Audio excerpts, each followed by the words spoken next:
Jeannie, and on this week's episode of News and Libations, the topic is going to be submission in relationships. But first, before we get into it, I want to tell you guys what I'm drinking, as usual.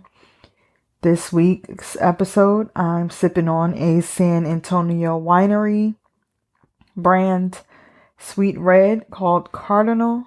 It's good. It's amazing.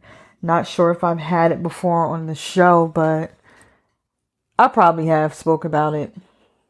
It's a sweet red. It's good. You know, the usual. I love my wine. Not really in the mood for whiskey, so the other W will do.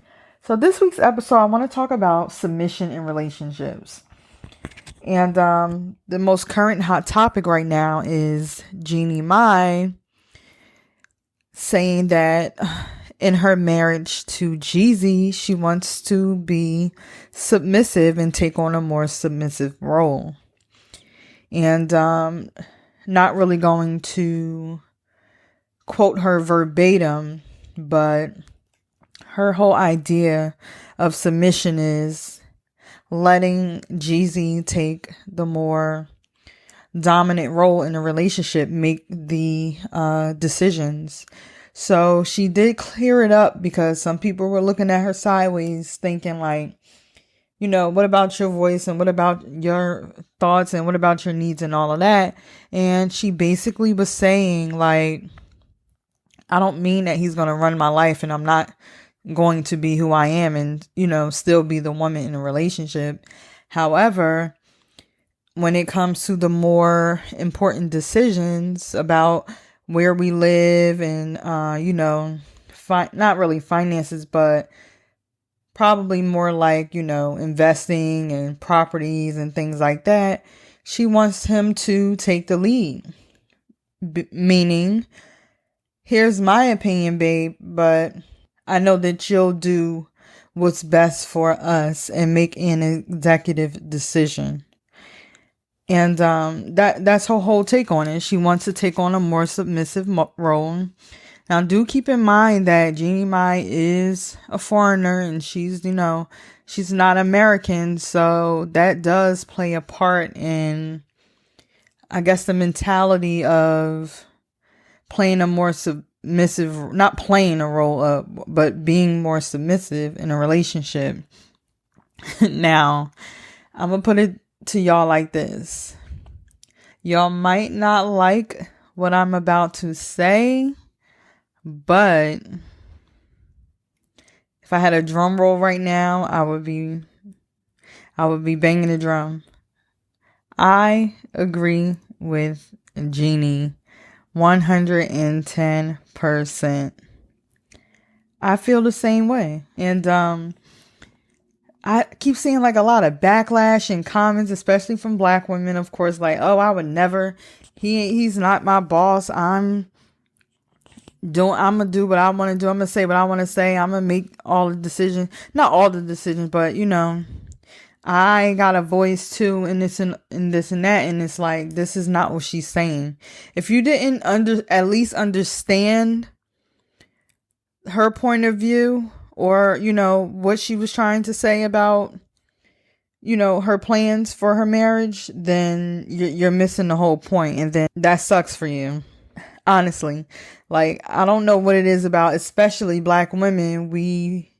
Not going to say we, but the need to be aggressive and demanding and dominant in a relationship is not always necessary. Like, ladies, we can lay back a little bit, calm down a little bit, and, you know, just be the woman. And I think that in terms of their relationship, this is it. You know what I mean? Like, you can tell that this is it for both of them. And it's like, once you really get to that point, why not? Why not? And I can't wait to hear like the feedback from this episode, the thoughts on the whole situation with them, and then what you guys think about, you know, what I'm saying as well. But I feel the same way. My opinions are that I would be the same way in my marriage. Now, granted, that's why you have to, make sure you pick the right guy, because I couldn't even see myself marrying someone who didn't want to be like the decision maker or wanted to leave everything up to me to decide. Like, that's not cool, and that's not the quality traits of a husband that I would accept. I'll put it that way. That's not for me. That type of man is not for me. And clearly Jeannie feels the same way. Now, I don't know if this is because she's on marriage number 2 and, her first experience was a little bit different. I don't know. So she's trying to, change it up and change the narrative of what marriage means to her. I'm not sure. That part isn't clear. However, I'm with my girl Jeannie. I am. I remember a couple years ago when I was running a group home in South Jersey for, the behavioral health agency. And I was like the boss. It was like, you figure I had 13 consumers. That's what we call the not patients, but we call them consumers. 13 to 15. The max group home held 15. So I was making all the decisions for the most part. I had staff under me who I'm doing schedules. I'm signing time cards. I'm like setting up appointments with vendors, like literally doing everything. I was pretty much the boss. I was the boss of the house. That was my title. And I remember very well in that experience how demanding the job was and how much responsibility and decision making I had to do from day to day. So now you're thinking about an environment where it's a 24-hour, 7 days a week type of job. Of course, I had 2 days off, which was the weekends, but I wasn't really off. You know what I'm saying? I'm on call. I have a work cell phone. I had all of those things so my team could be, I can be accessible to everyone, especially the big dogs. And if something goes down on a weekend or when I'm not around, they have to contact me and I need to know what's going on.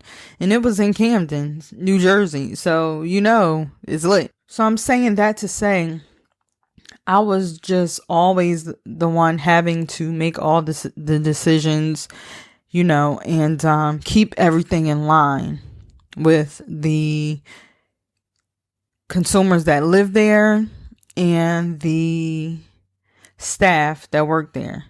Now, granted, this is a behavioral health, mental health agency and environment. So we're not talking about just a regular group home with adults that are like didn't have anywhere else to live. We're talking about those with mental health diagnoses and dual diagnoses. So it was very demanding in terms of a job. I loved it.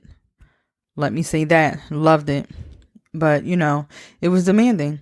So I found myself in that point in my life, like wanting a spouse who could just make a decision, plan a date. You know what I'm saying? Say, this is what I want to eat tonight. Like things, just even the smallest things in terms of the relationship. Like, I didn't want to have to be the boss or be the person making all the decisions at work all day, every day, and then in my personal life as well. Does that make sense? I hope that makes sense to y'all. So that's where I was in my life at that point, and I found myself, I wasn't married, of course, but that is something that I strived for in my relationship. Like, this is the type of person that I need to be with, and I need you to take the lead. I feel like you shouldn't have to ask that of a man, but sometimes, like I said, it's not for everybody. Everybody is not built like that. And I found myself just needing that. Like, I need someone to just take the lead. I need someone to just make the decisions, because by the time I leave work, I don't really want to make too many decisions. I didn't. Now, granted, I understand there are women who do it every day, all day. You can do both, but I'm speaking for myself and just letting you guys know that that was what I needed. Like, that is the type of guy that I needed. And then now you figure I'm talking about, I'm in my like mid-20s with this type of mentality. And from there, it's always been the same way. I've always felt the need to have a spouse like that. And it kind of like carried on from year to year, relationship to relationship. And it progressed, and I still feel the same way today. And that's not going to change. So I understand where Jeannie's coming from. I get it.